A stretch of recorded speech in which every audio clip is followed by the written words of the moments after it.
Hello viewers, আপনারা কি কখনো ভেবে দেখেছেন আমাদের পৃথিবীতে তো কত ধরনের ট্রেন আছে, তো সবথেকে ছোট ট্রেনটি কত বড় বা কেমন, যার যাত্রা শেষ হয় মাত্র 1 মিনিটে? মায়ার বাঁধন এর নতুন আরেকটি এপিসোডে আপনাকে স্বাগতম। তো ভিডিওটি শুরু করা যাক।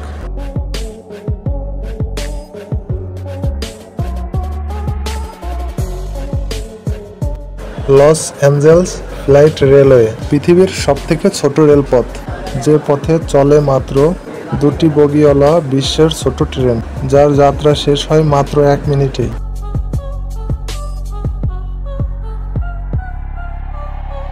ট্রেনটি হিল স্টিক এবং অলিভ স্টিকের লস অ্যাঞ্জেলেসের তৃতীয় রাস্তার টানেলের সঙ্গে যুক্ত করে।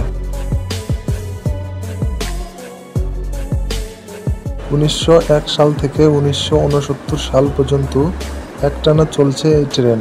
এই রেল কোচ 33 ডিগ্রি ঢালে উঠতে পারে।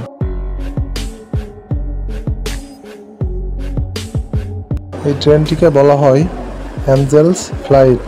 এই বিশ্বের সবথেকে ছোট ট্রেনটি কয়েকবার বন্ধ হয়ে গিয়েছিল। এরপর এই ট্রেনটি 2010 সাল পর্যন্ত বন্ধ ছিল।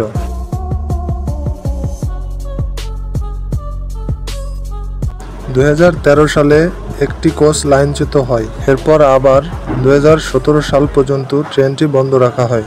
পরে আবার পুনরায় ট্রেনটি চালু করা হয়।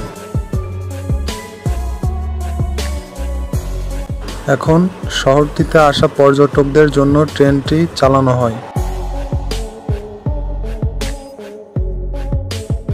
এরকম রহস্যময় ও আনকমন ভিডিও পেতে আমাদের চ্যানেলটি সাবস্ক্রাইব করে আমাদের সাথেই থাকুন। ধন্যবাদ।